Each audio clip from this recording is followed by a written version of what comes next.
Thanks, everybody. Welcome. Adam, when you're ready. All right, I just want to recognize that Maureen Coyle is standing in for Tim Frank. You all know well, whose son is graduating from high school and can't be here, and he's on his way to Tim's alma mater at Notre Dame, Byron Spruell's alma mater as well. So Ryan, congratulations, and Tim, get back to work. All right, and for all of you, thanks so much for being here. For us, it's only fitting that on our 75th anniversary, two of the original NBA franchises are represented here. Of course, the Warriors, who won the first ever NBA championship in 1947, were then the Philadelphia Warriors. And then up against the Boston Celtics, who will be competing for the highest number of championships in the league. They're tied with the Lakers right now at 17 each, and will be going for 18. So we're thrilled about that. Also, how fitting that some of the greatest players ever are associated with these franchises. Will Chamberlain, Bill Russell, Bob Cousy. Obviously, it just goes to the age of this league that Bill Russell, as I've said before, is someone, along with Bob Cousy, who I can pick up on the phone and talk to about the state of the league. So while we're 75 years old, it's not all that old. I think as I'm looking out on these fantastic finals coming up, you have some extraordinary, legendary talent out there now.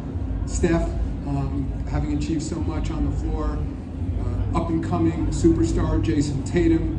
You have players who've demonstrated all-time resilience. I just saw Klay Thompson's dad out in the hall. We were talking about the fact that here he is back in the finals, having lost essentially 2 full seasons. Quite an incredible story.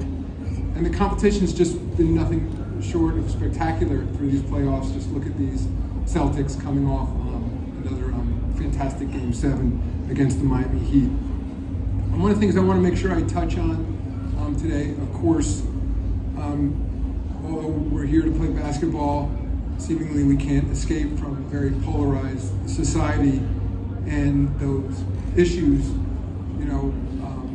whether it be guns, most recently LGBTQ issues, you name it, societal issues that are just part of this league and have been part of the DNA of this league for a long time. I'm incredibly proud of our players and coaches who choose to use these platforms to speak out about those issues, and we now, in the last essentially year and a half, have formed both an NBA Foundation and a Social Justice Coalition to help us move the ball forward in a collective manner on those issues as well. I didn't want to not mention Brittany Griner. Well, I'm here. It's been now over 100 days since she's been illegally held in Russia. I think it's something that all of us should be heard on, contacting your representatives and others. I will only say we are working in lockstep with the U.S. government and outside experts on trying to expedite her release in any way we can. Certainly, our hearts go out to her and her family, and just are eager for her safe return. And so I join my colleagues in the WNBA, making reference to her as well. Lastly, since we were all last year, we lost a really close friend and colleague, Bob Lanier. Since I joined the league 30 years ago, he seemingly was a constant presence in the league. Many of those years he spent at the league office, first as David Stern's special assistant, then when I worked directly with him at that point, and then after David stepped down, he continued in a similar capacity working with me and my colleagues at the league office. He, earlier in his career, had been a president of the National Basketball Players Association. He, in essence, became our global ambassador. He traveled the world for the league. He was always a presence here at the finals for the community events we do in both cities. And I just want to say again, he is dearly missed by all of us, and it's just a bit of sadness to be at my first NBA Finals without him. So with that, Maureen, happy to answer any questions. We're going to go on the right, third row. Hi, I'm Tim Reynolds with the Associated Press. Good to see you. Hey, Tim. We agree with you. Tim Franks should get back to work, first of all. I remember in 2018 there was this notion of fan fatigue after 4 straight Cavs-Warriors matchups. We've seen 5 different franchises win the East in the last 5 years, 6 different teams make the finals in the last 3 years. You've often said you don't care who wins. But I guess from a business standpoint, how important is it that it's not the same teams every year? And is that in any way beneficial to the league that there has been a bit of unpredictability? Sure. Tim, you used the great statistics that I could use myself. So thanks for saying that. I mean, we've seen increased parity, increased competition around the league over the last several years. As you said, 6 different teams in the finals over the last 3 years. I mean, and when I say I don't care who wins, I mean, of course I do care though about the platform that we're presenting and the competition itself. And anybody running a league wants to see, not necessarily in my mind parity on the floor every year, but parity of opportunity. I mean, you also want a system where the best players, the best managed teams can also excel. So I don't think it's necessarily a bad thing unto itself if you have repeat teams in the finals or champions, frankly, like the Golden State Warriors, that are now here back in the finals for the sixth time in 8 years. We do, though, focus a lot on ensuring through the salary cap system that teams, in essence, have the same fair opportunity to compete. And that is something we're always looking at as part of our system, something we're constantly talking to the Players Association about. And to me, that should be not just a concern shared by fans of all 30 teams, but for all players in the league. All 450 players presumably want an equal chance to win championships and be part of championship teams. So I'll only say I'm pleased where we are. I'm thrilled with the teams that are here in the finals. But it's something, at least in my time in the league, I think we've incrementally improved the system every time along the way so that we can have more and more top-tier teams and more competition throughout the league. We're going to go right here on the left, second row. Chris Haynes, Yahoo Sports. Hey, Chris. Good to see you. Injuries always been a part of the NBA, and load maintenance, load management over the last few years. You talked about this before about looking at the potential reduction of games in the regular season. Where do things stand with that right now? Is that something do you see that can be beneficial, or this is still up in the air? So, Chris, to your point, it's something we've been talking a lot about the last few years. And I'm not against potentially changing the format of the season, even possibly shortening it a bit, if we can demonstrate that that's going to have a direct impact on injuries. And for example, last season we played 10 fewer games and essentially had no impact. People seemingly quickly forgot. I mean, again, it was a function of COVID and our need to start the season later and end later, but we played a 72-game season instead of an 82-game season last year. And yes, it's true, if players aren't on the floor, it reduces the chance they can get injured. But as I've said before, what we don't see is increased numbers of injuries as the season goes on. It's not as if because of fatigue over the course of a season you see more injuries. We do see a connection between actual fatigue, for example, from back-to-backs or 3 in a row. We think that potentially can lead to more injuries.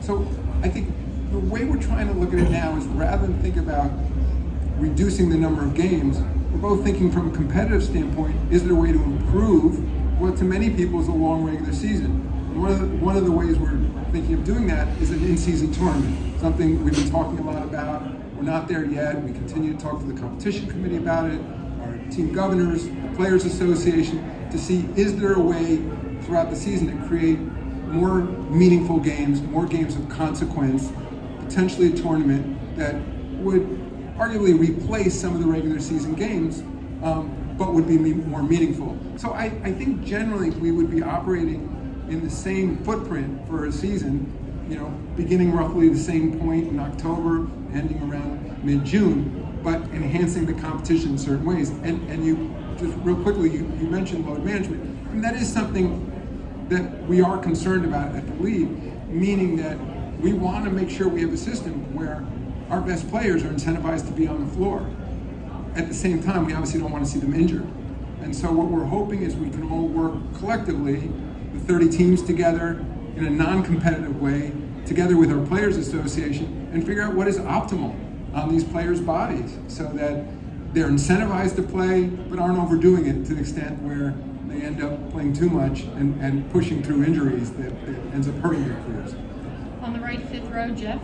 Jeff Zilnick, USA Today. Hey, Jeff. Hello, Adam. So for the second consecutive season, a player who finished second in the MVP voting did not make first team All-NBA, but the player who finished third made first team All-NBA. How much consideration is being given to altering that to mirror the All-Star, where it's 3 front court, 2 back court, or no positions at all, into the larger context that it also has an impact on player salary and contracts?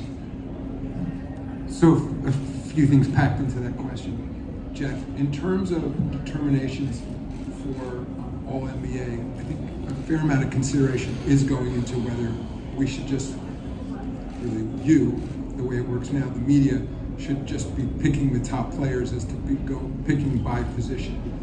I think we're a league that has moved increasingly towards positionless basketball, and the current system may result in some inequities just based on the happenstance of what your position is.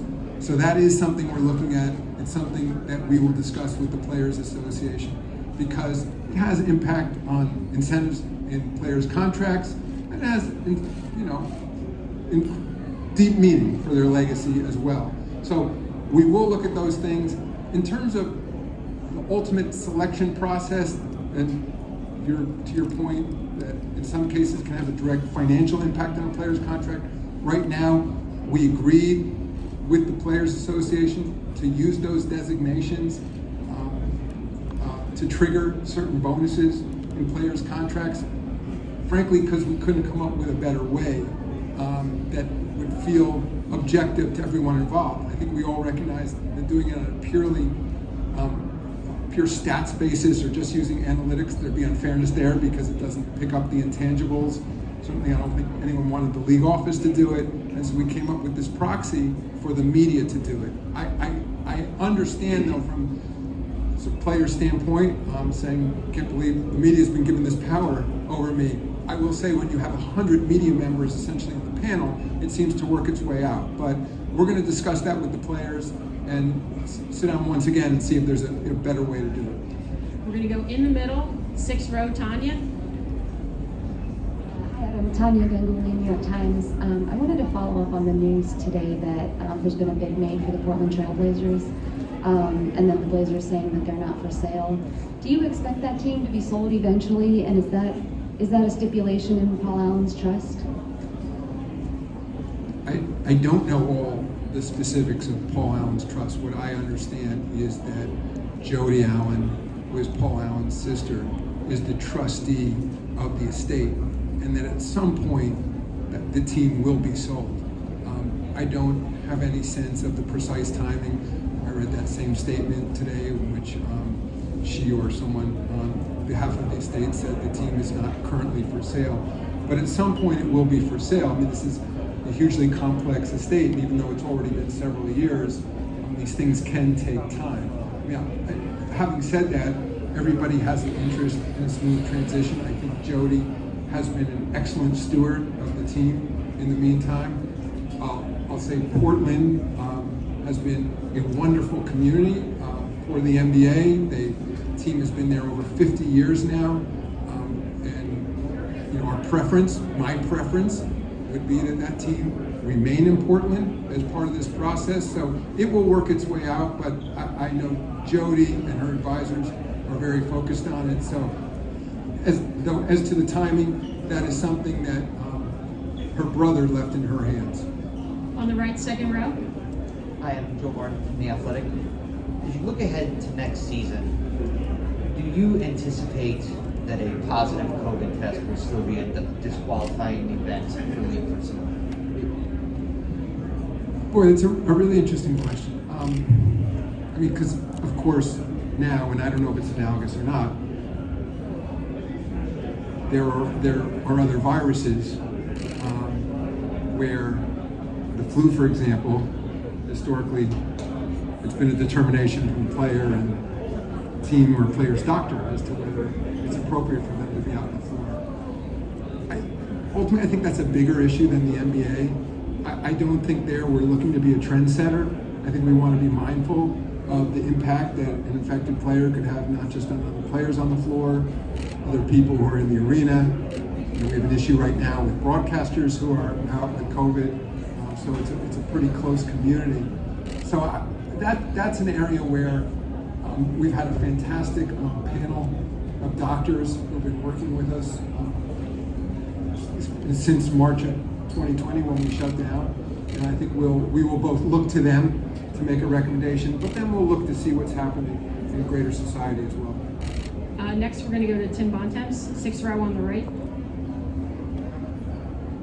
Well, Adam Timmons from ESPN. In December, we have the next round of potential opt-outs on both sides in the CBA. 6 years ago, when you guys were in that position, you guys were able to come to a deal at the time and reset the CBA.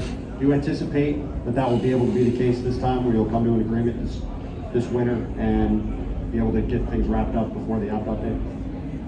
Tim, I think it's a bit early to say.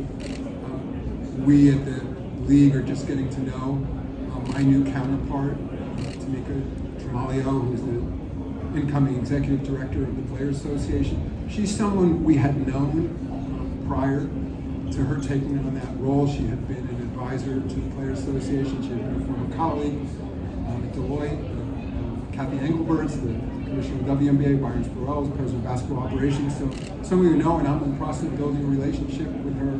What was effective last time around was using that opt-out as a self-imposed deadline by both sides. I mean, I think we all know that for any negotiation, seemingly collective bargaining in particular, deadlines are really helpful.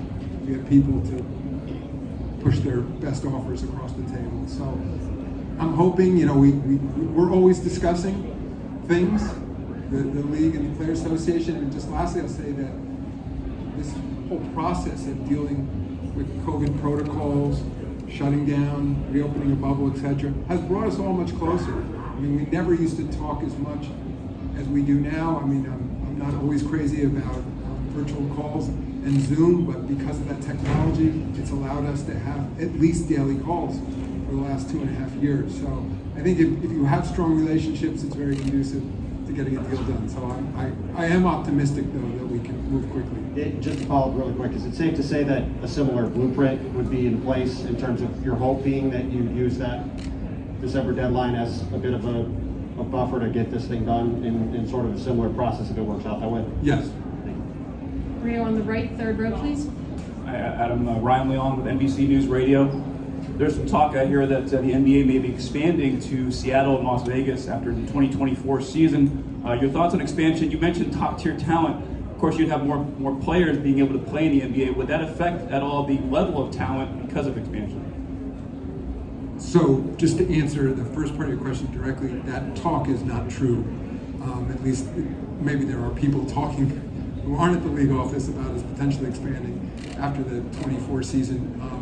We are not discussing that at this time. As I've said before, at some point, this league will invariably expand. It just is not at this moment that we're discussing it. But to your question, one of the factors in expanding is the potential dilution of talent. As I've said before, I find it remarkable that when you have the second most played sport in the world after soccer, tens of millions of, now just talking on the NBA side, of young men playing this game, and then you have the 450 best in the world in this league, that there's a few of them who separate themselves even among those 450 as the very best of the best. But there is then a fall, a drop off in talent after that.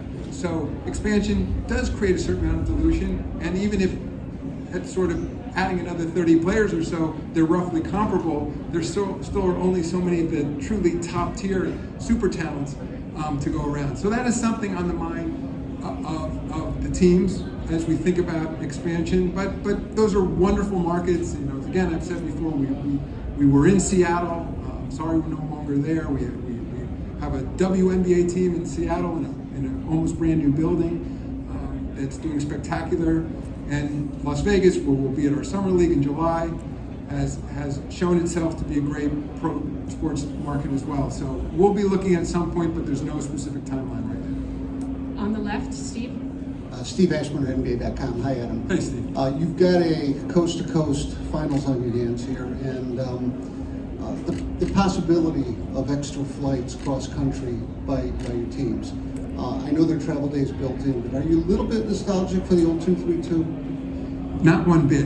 Honestly, that was one of the first things I changed when I became commissioner, is moving back to this 2-2-1-1-1 model. It just feels, as long as the flight is, and I flew from New York today, and yes, it's a long trip going from coast to coast, but we just feel it's better from a competitive standpoint. It always felt to me in all my years in the league before we switched back to this format that, first of all, the players are used to their bodies to the 2-2-1-1-1 format from the earlier rounds, and it just always felt that it was never even sure where the unfairness lay, but the three in that second city just felt long and arduous. And so we have beautiful planes in this league. It's a long flight, but and again, it's tough on everybody's bodies, tough on the media, having to go back and forth across the country, but it feels still like it's the right format. On the left, second to last row. Adam, here, Ron Kreutzig from the San Francisco Chronicle. You've referenced the WNBA a couple times. There's been a lot of talk about expansion in that league, and particularly here, there's been several groups interested in bringing a team to the Bay Area. What are your thoughts on that possibility and specifically this market? Number one, this is a fantastic basketball market and has historically been a great women's basketball market as well. For those may recall, there was another league that formed, ABL, that at the same time that the WNBA launched, and they had a successful team here in San Francisco. And the governor of the Warriors, Joe Lacob, has talked also about bringing the WNBA team here, and they're obviously great operators. So I'm definitely in favor of it, but again, I will defer to my colleague, Kathy Engelbert, who is the commissioner of the WNBA. You know, she's talked about the desire to expand. At the same time, she's very focused on having a strong economic model with the current 12 teams. So, I mean, I think similar to what I'm saying on the NBA side, I mean, although she's got a lot more expansion, you know, down the road probably than we do, but I think she's doing a fantastic job running that league. And I think once she feels that the sort of all the proper building blocks are in place with the existing 12 teams, no doubt she'll turn to expansion, and I'm sure San Francisco will be on her list. Sixth row in the middle, Kevin. Kevin Arnott, ESPN. Hey, Kevin. What's the current status with China, both broadcast, politics, ping pong diplomacy? Are you in regular conversations with the regime and broadcast partners there? We are not, if I heard your question correctly, we're not in regular contact with the regime, I think is that what you said. I mean, we do talk to our broadcast partners there.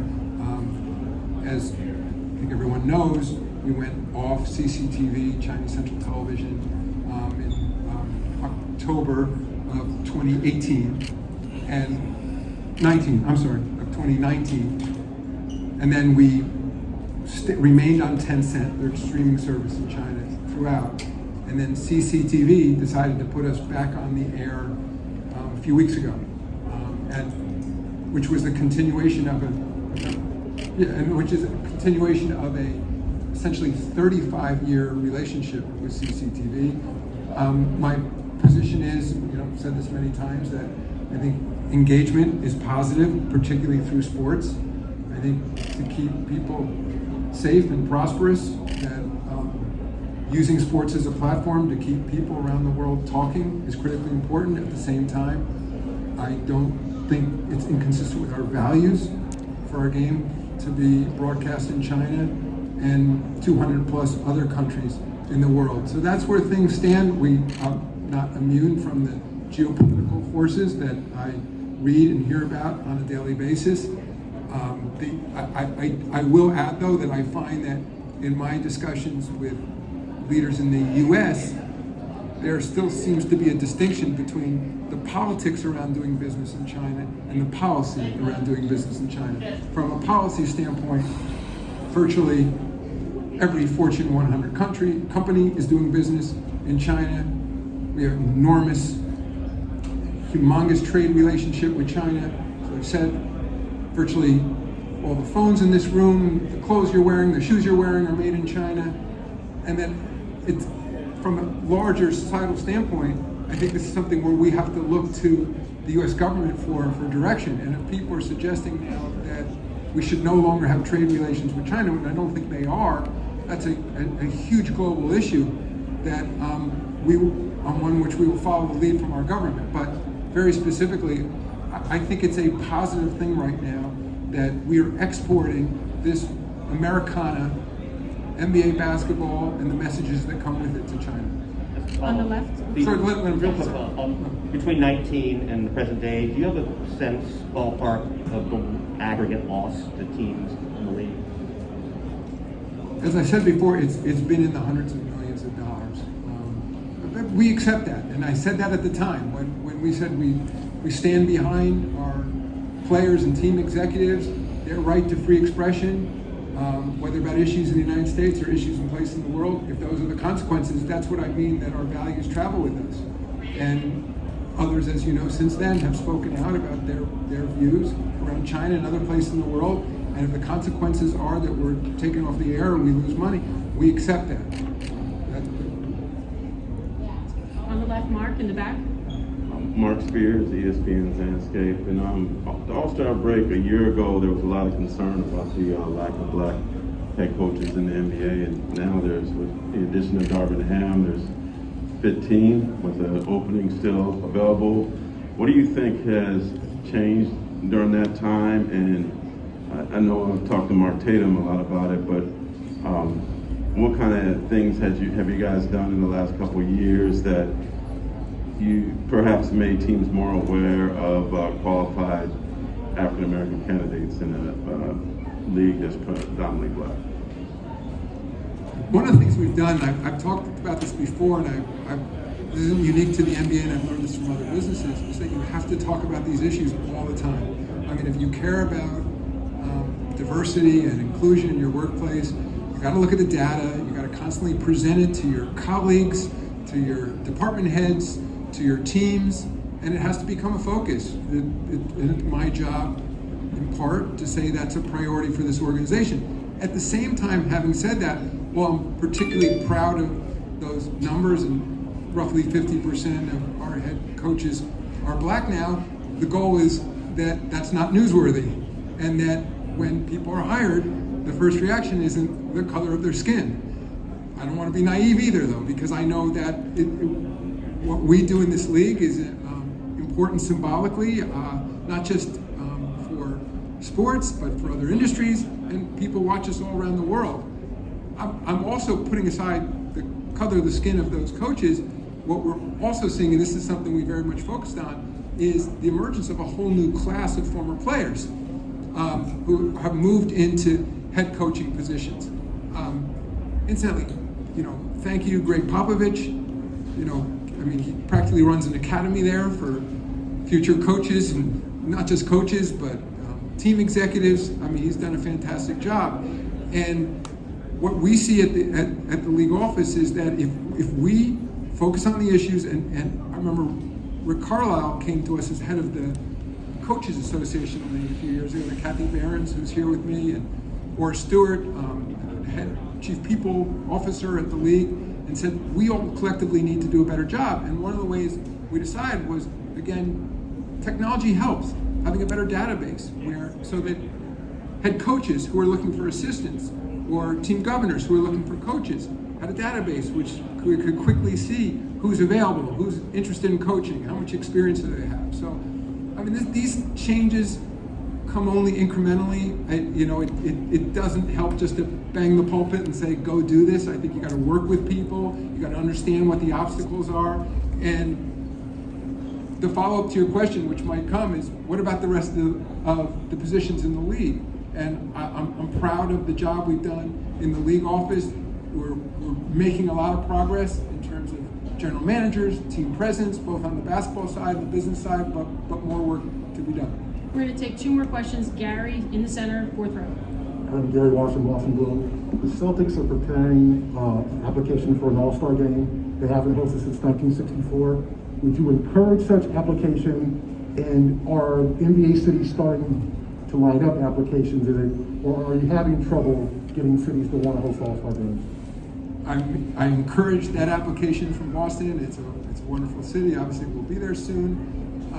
There was a period, I don't know, maybe it seems 10 plus years ago, where it became disfavored to have All-Star games for whatever reason, and now they're back. I got a long list of NBA cities that would like to have All-Star. It's not even a game anymore. It's not even a weekend. It's a week of activities.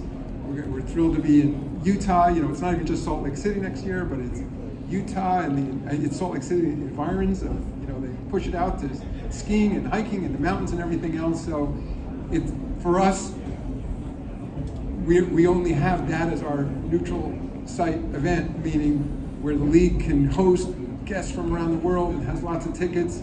We're scrounging for tickets here like everybody else in San Francisco. We'll be in Boston. So it's a great opportunity for us, and also just we love it as a week to shine the world's attention on basketball. On the left, 2nd row, Melissa. Hey Adam, Melissa Rowland, Fox Sports. You mentioned all of the great work that's been done in terms of diversifying the coaching ranks, but no woman has yet shattered that glass ceiling. And you have coaches like Becky Hammond and Natalie Nakase that recently went to the WNBA because they weren't finding that opportunity here. I'm curious, is there any work being done on the grassroots level to try to shatter that ceiling? There is, and I'm glad you raised that. I would say about Becky Hammond, again, she had a fantastic position at San Antonio Spurs, and got a great head coaching job in the WNBA. And I think she herself said, the last thing I think we'd want that to be viewed as a step back, that she is a head coach in the WNBA, with a terrific opportunity. But I've said it before, and I should have said it earlier. There is no reason that women shouldn't be head coaches and and more of them shouldn't be assistant coaches in the NBA. There's no reason why there shouldn't be more women officials. We've made progress in both those areas.